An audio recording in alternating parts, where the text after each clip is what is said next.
시장은 역사적인 하락 추세조차 상관없다는 듯 좋은 추세를 보여주고 있습니다. 그리고 이러한 추세는 멈추지 않고 더욱더 가속화되어 가고 있습니다. 전례 없는 역사적인 상승장의 주인공이 될 수 있는 그 핵심은 이것입니다.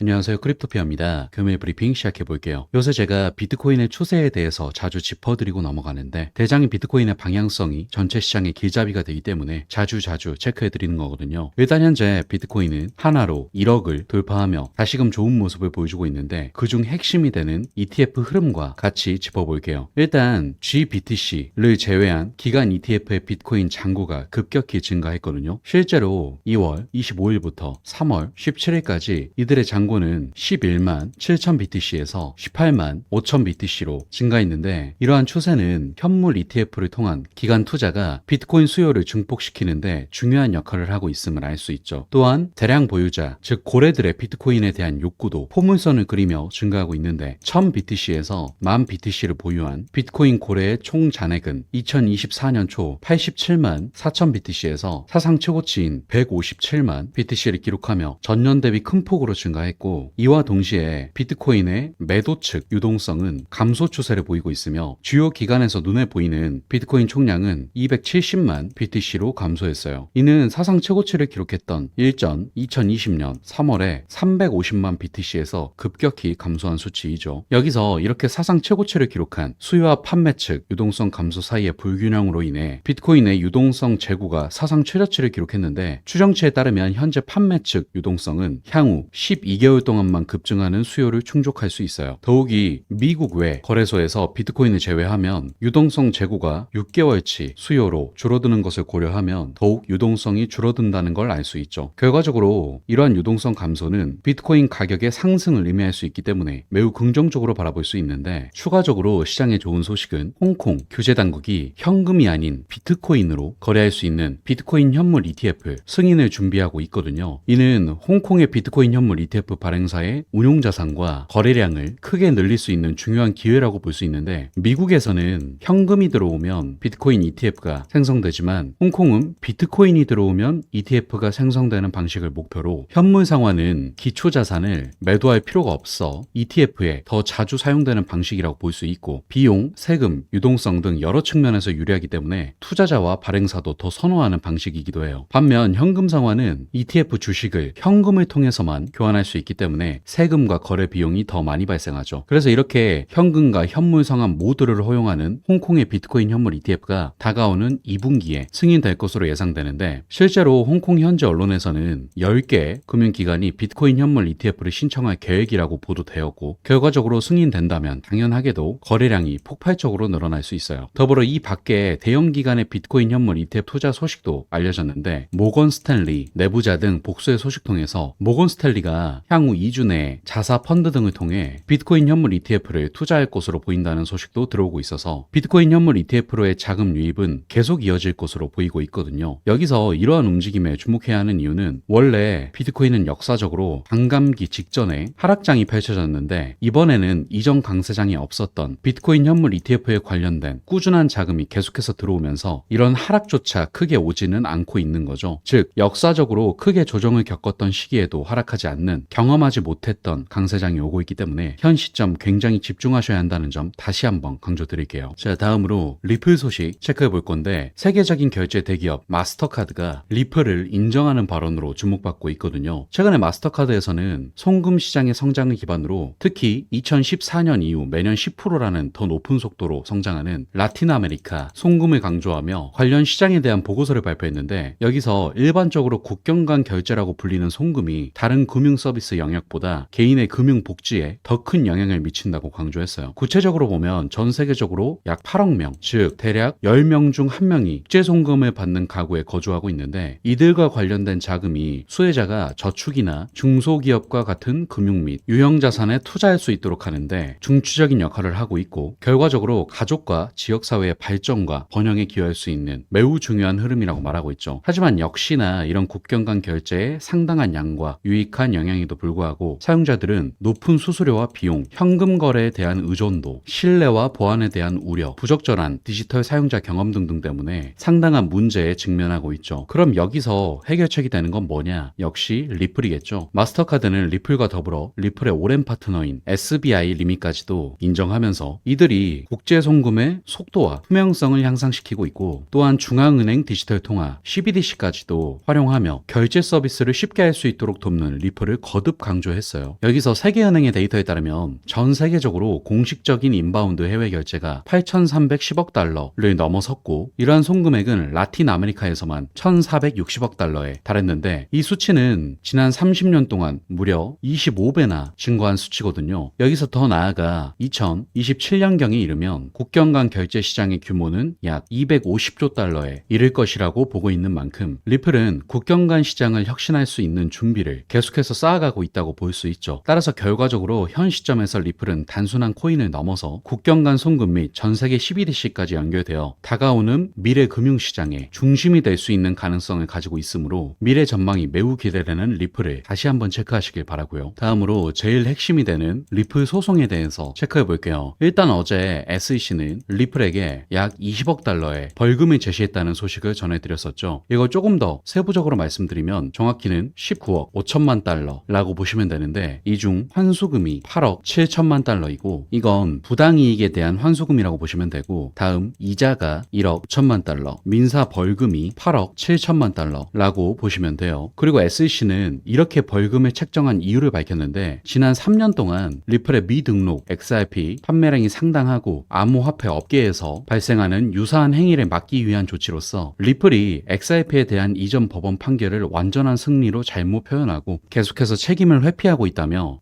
증권법 위반을 인정하지 않았고, 또 XRP 판매에 대해서도 투명하지 않았다고 비판을 날렸어요. 이게 참 어이가 없는 건 최근 판사들도 SEC가 권한을 남용하고 법을 충분히 지키지 않았다고 질책했었고, 어제도 말씀드렸지만 이 벌금액 자체가 말이 안 되는 게 금과 은을 수십 년 동안 시세 조정했다든지 몇 년간의 금융 기록을 삭제했다든지 이런 큰 잘못을 저지른 모든 사례들을 더해도 리플 벌금액의 절반밖에 안 돼요. 즉 SEC는 법을 공정하게 적용하는 게 아니라 리플 자체를 처벌하려는 의도가 있다고 보는 게 합당하죠. 더불어서 약 19억 5천만 달러라는 벌금을 하나로 계산하면 약 2조 6천억 원 정도 되는데, 이게 큰 기업의 거의 연매출에 달하는 어마어마한 금액이기 때문에 만약 리플 측이 이 벌금을 낸다고 하면 어쩔 수 없이 회사 측이 보유한 XRP를 대량으로 매도할 수도 있는데, 이렇게 되면 XRP 토큰에 정말 어마어마한 매도 압력을 가하는 것이기 때문에 엄청난 하락세를 촉발할 수 있거든요. 그럼 당연히 XRP를 보유한 투자자들이 엄청난 하락 손실을 입게 될 수 있는데, 투자자를 보호해야 한다는 사명을 지닌 기관인 SEC 본연의 사명과는 정반대 행보라고도 볼 수 있죠. 그리고 일단 앞선 벌금은 SEC가 제시한 벌금일 뿐 이걸 리플이 그대로 받아들일 리도 없기 때문에 향후 4월 22일 리플의 답변서에서 리플 측도 다시금 반박을 진행할 것 같고, 더불어 개인적으로 이렇게 투자자 보호라는 본연의 사명을 잊어버린 SEC의 행동들이 계속해서 쌓일 때마다 미 대선과 함께 SEC를 물갈이할 명분이 잘 쌓이고 있다고 생각이 들거든요. 따라서 결과적으로 보면 이제는 정말 소송의 판결이 한두 달 남은 이 시점에 리플의 생태계 확장은 무난히 진행되고 있고, 소송 역시도 그간 꾸준히 언급드렸듯 리플이 유리한 고지를 취하고 있기 때문에 소송이 끝난과 함께 연말까지 XRP가 5달러에서 10달러까지는 상승할 수 있는 가능성도 충분하다고 생각하고 있어 이 점 긍정적으로 참고하시기 바라고요. 금일 브리핑은 이것으로 마무리하도록 할게요. 마지막으로 영상 하단에 고정 댓글 보시면 이런 시장의 다양한 관점들에 대해 교류할 수 있는 소통방 링크 있으니까 많은 참여 부탁드릴게요. 감사합니다.